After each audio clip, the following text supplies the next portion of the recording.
How hard do you think it'll be to make $10,000 podcasting? Seriously, if I sat down with you right now and said, give me a plan for how you're going to make $10,000 with your podcast, how hard do you think that would be? For some of us, this would be no problem. We have digital products, we have partnerships, we're pitching ourselves in every episode. This is the status quo. However, for the greater majority of us, we would have no idea. In this episode, I'll walk you through how I'd help a client make their first $10,000 with their podcast, what you need to know, and how you can capitalize on your experiences, your audience, and your existing brand to make your first $10,000 podcasting. Hello and welcome to Podcast for Profit. My name is Morgan Franklin. I'm a podcast producer, strategist, and educator. This podcast will help you create and grow a podcast that cuts through the noise of social media and speaks directly to your target audience. If you're ready to create a podcast that will align you with the experts in your industry, position yourself as a trusted leader, and create another source of revenue for your business, you're in the right place. One quick note before we get into this episode. If you're like me, I'm a visual learner. I feel like writing things down is really the only way that I learn something. I have a completely free printable PDF companion that goes with this episode. It's a worksheet and also a goal tracking asset, and that will be in the episode description. First things first, why do you want to do this? And I know that this might seem like an easy answer, right? Because obviously it's because you want to make money. You can make money a million different ways. Why do you want to make money from your podcast? Why would making $10,000 be meaningful to you and your goals moving forward? For me, when I think about this question, it's because it's validating to me and my podcast that it's worth $10,000, but also because I want to grow my podcast. I want to hire a staff of people to help me edit and write and promote. I want to go to podcast conferences. I want to be able to be where podcasters are, to talk to them in person. I love podcasting. And when I make money through my podcast, it helps me do more of what I love and help people to do more of what they love. It's easy to not follow through on a goal that has no meaning to your life. We know that. Have you ever noticed that when you have to get something done, there is literally no way and nothing that could stop you?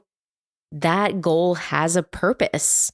And when you have to get something done, there is no other choice other than to get it done, right?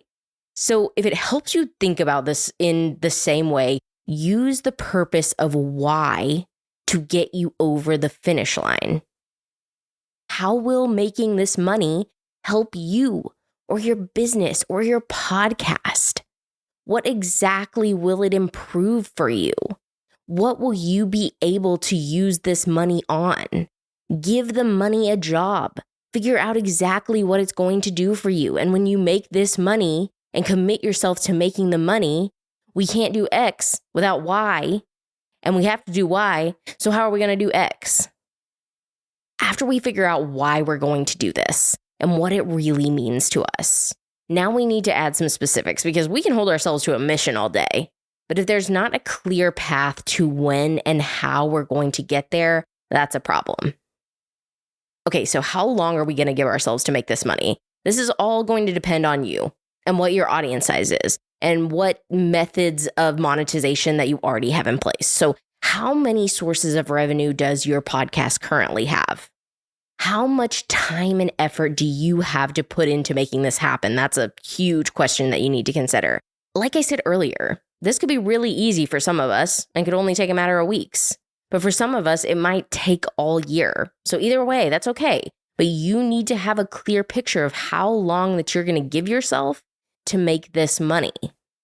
For the sake of this example, let's say that we're going to make our first $10,000 with our podcast over the next 3 months. So that's roughly $3,333 a month or $833 a week. For me, it's a lot easier to break a goal down into weeks if it's stretching over months so that I can say, okay, I need to make just under $850 a week to reach this goal in 3 months versus just saying, all right, this is how I'm going to make $10,000. Because that's a lot of money to just figure out how you're going to make if it's over one block of time. So take some time, download the worksheet that I've made for you, and do the math on how much time that you want to give this goal and what it will look like every week for you to contribute to this amount. All right, so logistically, we're pretty sound.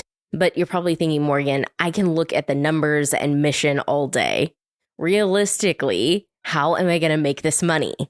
And obviously, there are endless ways to do this. And I can't speak directly to every single one of you in this moment, but I can tell you that if I was talking to the average podcaster who has never made a dime on their podcast, and they came to me and said, what do we need to do to get to $10,000 in the next 3 months? This is what I'd tell you. First, we need to know your audience. And I'm not just talking about the gender or age of your average listener. We need to take a deep dive and say, here are the top 3 reasons that your audience is tuning into your show every week. We need to get that listener profile down to the exact person. There can be no deviation on this. If we want to make money on a podcast, we need to know exactly who is listening. And that doesn't matter if it's partnerships or selling your own products or affiliates or memberships. I don't really care. Our first order of business is figuring out who your audience is and what they want from you. If we don't know that, we can't really go any further. Defining your audience is not easy. I'm not going to pretend like it is. I'll say this as a podcaster that's constantly trying to evaluate and reevaluate my audience. Knowing who is listening and what reason is a never-ending quest, but it is such a necessary one. You can't sell to someone that you don't know. After we figure out your audience and we really get to put together a meaningful listener profile, we're going to go through all the ways that you could potentially monetize your podcast. First being, what do you already have available? Are you a business owner? Have you done partnerships before? Do you have affiliate deals? Do you do coaching? Do you have memberships? What do you have available to leverage in making this money? Because here's the thing, podcasts don't just make money. It's not only you putting in the work of having this podcast, then it's also you having to figure out how and what you're going to sell through the podcast. It doesn't happen by accident. And that's something that I wish that I could share with every podcaster that's thinking that they're going to be a millionaire by posting and uploading an episode every week. Sadly, if you aren't making a plan, you aren't making any money. But let's pretend for this example that you don't currently have anything to sell on your podcast other than you're an entrepreneur with a service-based business. Sometimes you'll casually bring up your business in your podcast episodes, but you aren't even really super consistent in that. This is what I'd tell you. First thing, we're going to make a contact form that speaks directly to the listener that would be hiring you after listening to your average podcast episode. We'll say that, for example, you're a YouTube expert and your podcast is about growing on YouTube. You would make a contact form that is speaking directly to YouTubers or future YouTubers you want to work with. On that form, it'll ask questions about their channel, what they want to accomplish, and how you would be able to help them. Okay, so after they fill out the initial contact form, you are going to have 3 packages set up that you are able to share with them either at the time of your exploratory call or the pitch that you follow up with when they contact you through the form. You really only need 3 services to sell someone, and these services should be very, very clear. This is what I can do for you. This is why you'd want me to do it. And this is when I'll have it done. So speak to the problems that you are addressing consistently in your podcast episodes and tell them how you can solve those problems. After that, I'd have you make a list of 10 companies that you would like to partner with. So from there, we're going to send a media kit about your podcast, asking if they are looking for any kind of paid partners to represent their brand. So explain why your podcast audience is the exact audience that needs to be hearing about their product.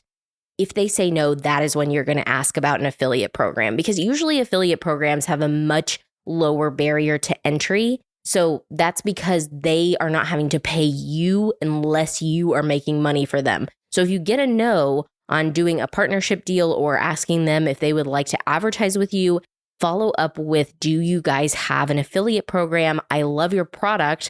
I still want to represent you. That way you can keep working for them. And then a year and a half from then, say, hey, look at all these sales that I made for you. I want to have you as a partner on my show.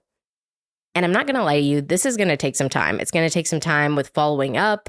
This is where you are going to have to be really organized and know what your podcast is bringing to the table. Also, this is where you can't be shy about bragging on yourself.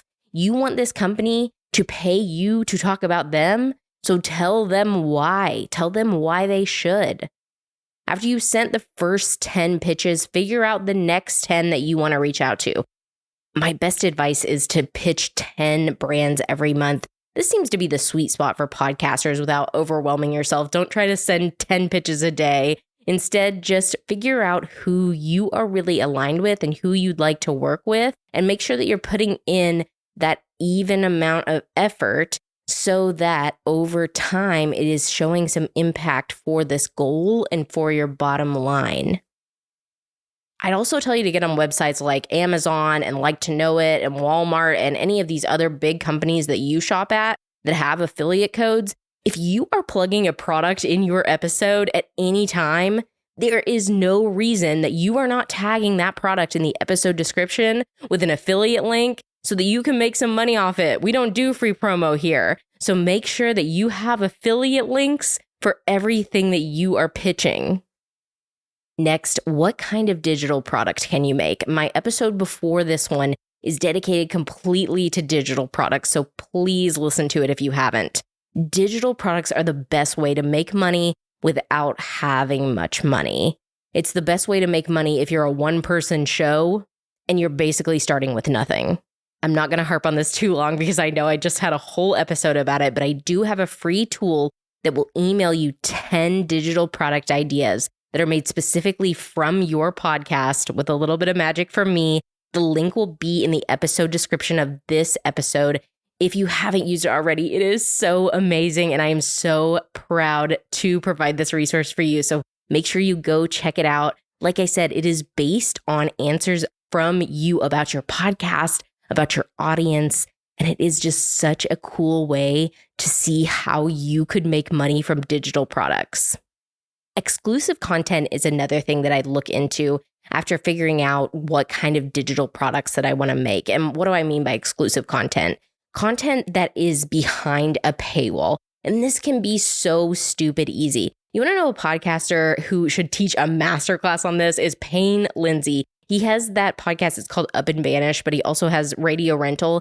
He does this thing where you can pay $5 or $10 a month to listen to the next episode of the podcast. It's basically a week before you could listen to it for free.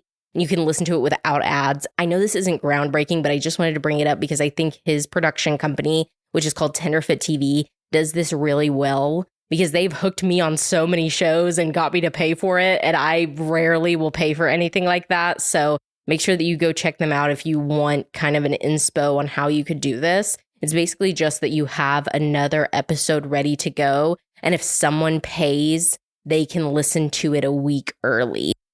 This goes for all my podcasters. Whether you are filming your episodes or not, you need to be repurposing your episodes every way you can into any kind of content you can.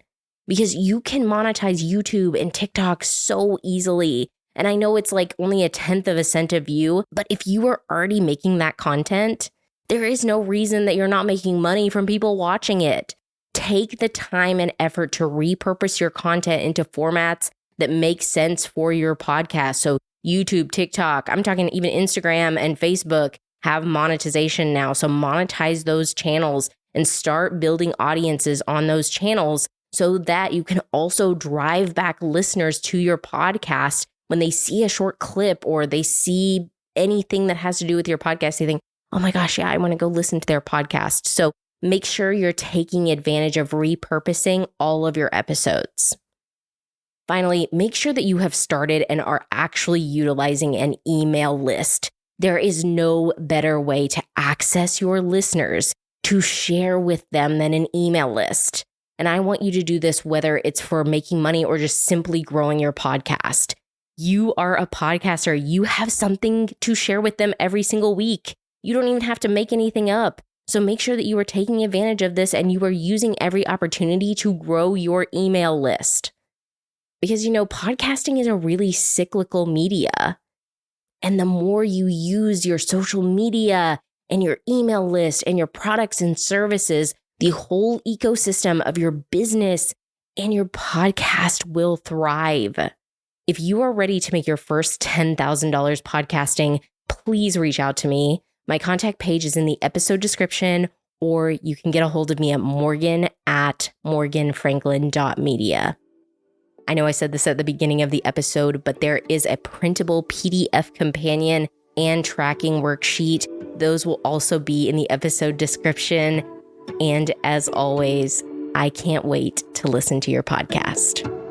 Hey, thank you so much for joining me on this episode. If you enjoyed the podcast and you'd like to hear more episodes like this one, go ahead and subscribe to the show. New episodes air every Monday morning. And if you found this episode valuable and you want to help other business owners and podcasters, will you leave me a 5-star review? It helps the show rank higher in the charts and brings more entrepreneurs the information they need to start making money on their podcast.